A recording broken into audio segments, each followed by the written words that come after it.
Bonjour, bienvenue à une vidéo sur la cinétique chimique où nous aborderons l'utilisation des tableaux réactionnels ou stoichiométriques dans la résolution des problèmes de cinétique. Alors, nous sommes présentement dans notre cahier de notes de cours à la page 55 et dans le livre de Madame Tournier, nous sommes dans le chapitre 5 à la section 5. Nous devons tout d'abord nous faire un léger rappel de ce que nous avions vu précédemment. Alors, nous allons étudier, dans le cadre de notre cours de chimie, les réactions chimiques et les vitesses de ces réactions-là vont être décrites par l'expression de vitesse suivante. La vitesse qu'on peut mesurer à un certain temps t sera la multiplication d'une constante de vitesse par la concentration de un des réactifs et cette concentration-là sera élevée à une de deux puissances, c'est-à-dire à la puissance 1, c'est ce qu'on appelle l'ordre 1, ou bien cette concentration-là sera élevée à la puissance 2, ce qu'on appelle l'ordre 2. Il existe d'autres ordres, par exemple l'ordre 0, l'ordre 3, l'ordre moins une demi. Mais nous allons nous concentrer sur deux ordres, l'ordre 1 et l'ordre 2. Et là, ce qu'on avait fait aux dernières vidéos, c'est on avait dérivé ou obtenu des équations intégrées en intégrant les équations différentielles.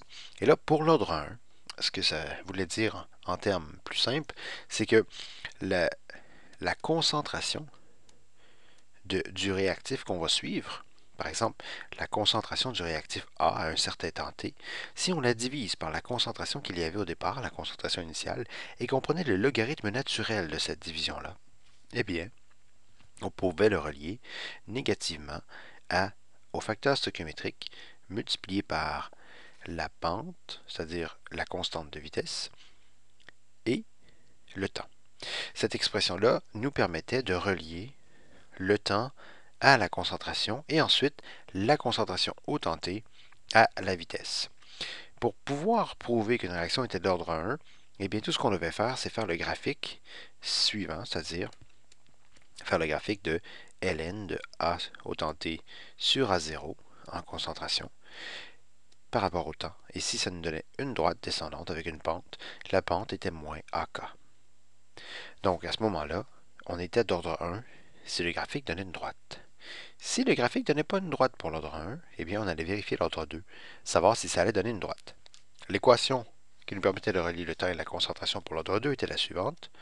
1 sur la concentration de A au temps t égale 1 sur la concentration de A initiale plus AKT. Donc, dans une réaction où le graphique de Y est égal à B plus MX, donc un graphique de ce type-là, si on avait une droite ascendante avec un ordonnée à l'origine qui était le 1 sur A0, le graphique étant celui de 1 sur AT par rapport au temps, si on avait une droite, l'équation ici, la réaction, était d'ordre 2. Pour pouvoir faire ce travail-là, il faut avoir plusieurs concentrations de A à plusieurs temps. Par exemple, le A au temps de 20 secondes, 60 secondes, 120 secondes. Même chose pour celui-là. Et donc, il faut se poser la question, dans mon ballon, j'ai combien de A, c'est-à-dire de réactifs. Toutes nos équations ici vont être utilisées par rapport à un seul réactif. Vous devrez assurément trouver la quantité de réactifs. Quand vous allez vous tromper, c'est parce que vous avez utilisé un produit. Par exemple, je vous présente la situation suivante qui est en haut de la page 55. C'est l'exercice 5.6a. Il y a plusieurs lettres jusqu'à E, à la page 241 du livre de Madame Tournier. Et cet exercice-là vous réfère aux données qu'on retrouve à l'exercice 5.2. À l'exercice 5.2, on vous donne l'équation chimique ou les réactions chimiques suivantes. On prend de l'acétate de méthyle, donc du CH3COH, et on le place dans l'eau. L'eau est le solvant. Donc, il y en a énormément de cette espèce-là, étant le solvant. Et ce qu'on va faire, c'est que on va regarder la réaction pour détruire le CH3COH en CH3COH le CH3CO, CH3, pardon, en CH3COH, qui est de l'acide acétique, et en méthanol du CH3OH. On a coupé une des liaisons ici à l'intérieur. Ce qui est le plus important, c'est que dans cette question-là, on nous disait, eh bien, trouvez-moi la concentration de réactif, notre fameux A, à différents temps de réaction. Et les temps de réaction qu'on nous donnait étaient 0, 10, 20, 40, 60, 100 et, petite erreur ici, 150 secondes. Si on vous demandait de trouver la concentration de réactif initial à tous ces temps-là, c'est parce qu'éventuellement, on voudrait déterminer quel est l'ordre de cette réaction-là. Est-elle d'ordre 1 ou d'ordre 2? Et qu'on doit trouver les concentrations de l'espèce réactif A. Maintenant, dans la donnée du problème, on nous donnait des concentrations d'un produit, le CH3COOH. Celui-là ici, là, un des produits. Et on nous donnait des valeurs de différentes moles par décimètre cube. Plus le temps avance, plus la concentration de produit augmente, ce qui est logique. Mais là, le problème, c'est que nous, on doit trouver le réactif.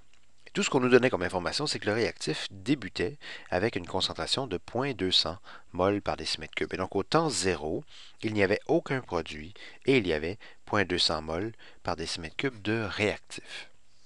Comment on va faire pour trouver ça? Eh bien, il faut réutiliser ce qu'on appelait un tableau stoichiométrique ou un tableau réactionnel ou une simple règle 3. Mais fiez-vous à moi, si vous utilisez de façon intelligente les tableaux réactionnels dès maintenant, nous allons avoir beaucoup moins de problèmes avec la résolution des problèmes d'équilibre dans quelques semaines.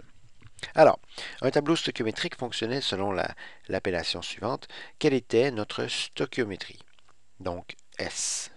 Pour l'instant, on a une réaction qui est assez simple. On a une réaction dont une mol de réactif réagit avec une mol d'eau pour donner une mol de CH3COH et une mol de CH3OH. Donc, la stoichiométrie, c'est 1, 1, 1, 1.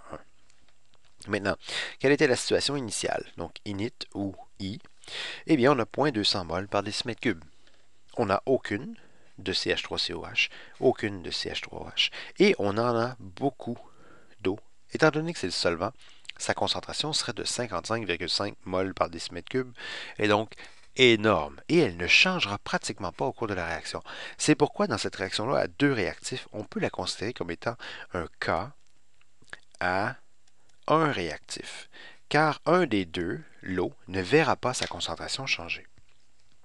Deuxième chose, c'était la ligne réaction. À la ligne réaction, on regarde qu'est-ce qui est perdu du côté des espèces consommées et qu'est-ce qui est gagné du côté des espèces produites. Pour l'instant, on ne sait pas la quantité de CH3CO, CH3 qu'on perd à chaque instant. Mais ce qu'on sait, c'est que si on perd une mol, si on perd un X de lui, eh bien, on gagne un X de produit, et ce, pour les deux produits de la réaction. Ce qui fait qu'à un certain temps, T, on va avoir une diminution. Au départ, on en avait 0,200, mais on en perd moins X. Ça, c'est ce qui va rester au temps T. Ce qu'il va y avoir au temps T, c'est 0 plus X de CH3COH et 0 plus X de CH3OH. Maintenant, ce que ça veut dire, c'est que si je vous donne la quantité de un des produits après 10 secondes, donc 10 minutes, le temps est égal à 10 minutes, vous savez donc que la quantité de produit, le fameux X, est de 0,026. Ce qui veut dire que si on veut trouver la quantité de réactif initial, c'est 0,200 moins X qu'on doit trouver. Et donc, c'est 0,174 après 10 minutes. Ou bien 0,152 après 20 minutes.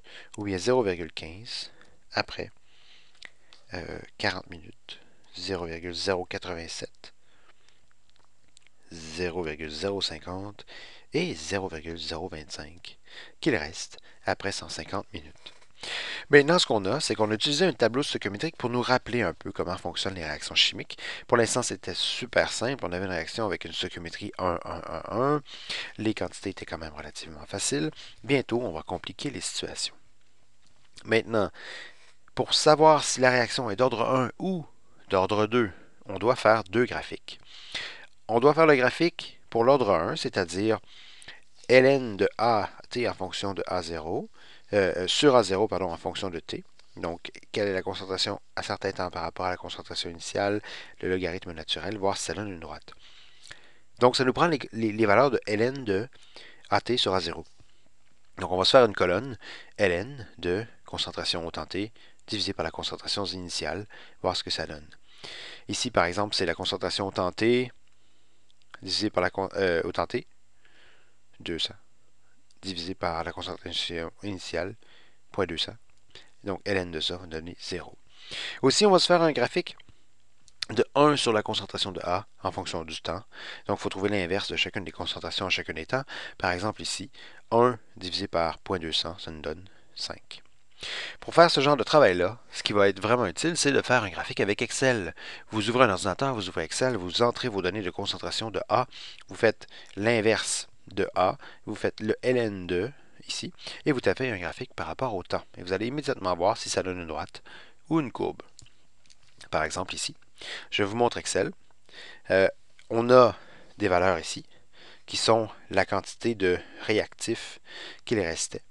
Et on pourrait rapidement rentrer les données ici de valeurs pour l'ordre 1, donc le ln2, et de valeurs pour l'ordre 2, donc 1 divisé par la concentration, et voir si on obtient une droite ou une courbe pour chacun des ordres. Alors, une fois remplies les valeurs données par le numéro 5.2 pour la concentration d'un des produits et entrer les valeurs du réactif de départ, donc la concentration initiale était de 0.200, maintenant au temps 0, 0.200, et au fur et à mesure où on avance, j'ai rentré la formule qui dit c'est 0.200 moins la quantité du produit qui nous donne la quantité qui reste. J'ai reproduit la formule sur toute la colonne utile. Donc Excel nous permet de faire des calculs assez rapidement. Pour l'ordre 1, il faut vérifier, voir si le ln de la concentration au temps t divisé par la concentration initiale est une droite par rapport au temps. Et donc je trouve les valeurs. Comment j'ai fait? Eh bien, concentration au temps t, c'est celle-ci, divisé par la concentration initiale, logarithme naturel. Vous voyez la formule pour le logarithme naturel, c'est ln. Et on place en constante la concentration initiale. On reproduit la formule sur chacune des choses et vous voyez, ça donne une valeur négative. Maintenant, même chose pour l'inverse. La formule était 1 divisé par la concentration au temps t et on reproduit la formule sur tous les échantillons. Vous remarquez, ici j'ai plein de chiffres significatifs et là, si je fais un retour en arrière pour vous montrer, j'ai ajusté les chiffres significatifs ici. Donc 2, parce que pour ma division, c'était 1 divisé par 2 chiffres significatifs. Même si j'ai 3 décimales, il y a 2 chiffres significatifs. 2, 2, 3. Donc ici, j'ai laissé 3, 3 et 3. On s'attend à ce que vous soyez capable de faire ce genre de travail-là. Et ensuite, je trace le graphique. En fait, 2. Ça ici, ln par rapport au temps et 1 à l'inverse par rapport au temps. Pour l'ordre 1, ce que ça donne, vous regardez à gauche, ça donne le graphique qui est ici. Donc, je vais enlever, voilà. On voit une droite. Lorsque je prends le ln de quelque chose par rapport au temps, j'ai pas mis le nom des axes, j'ai pas mis le titre, j'ai rien mis, juste fait un graphique assez rapide pour voir et ce que ça donne. Ça donne bel et bien une droite. À droite, si je regarde le graphique de 1 divisé par la concentration au temps t par rapport au temps, 1 divisé par la concentration au temps t par rapport au temps, ça nous donne une courbe exponentielle qui est visiblement pas une droite. Donc, c'est certainement pas de l'ordre 2, car ce n'est pas une droite, et c'est de l'ordre 1, car c'est une droite. Donc, la réponse serait, est-ce que la réaction que je vous ai présentée au départ, la réaction entre le CH3CO, CH3 et l'eau est d'ordre 1 ou 2? Eh bien, c'est d'ordre 1. On a utilisé les tableaux réactionnels, les formules, les équations de l'ordre 2 et de l'ordre 1, ainsi que Excel pour répondre à cette question. Donc, c'est ce genre de travail-là qu'on va vous demander dans un certain devoir dans quelques périodes. Bon travail.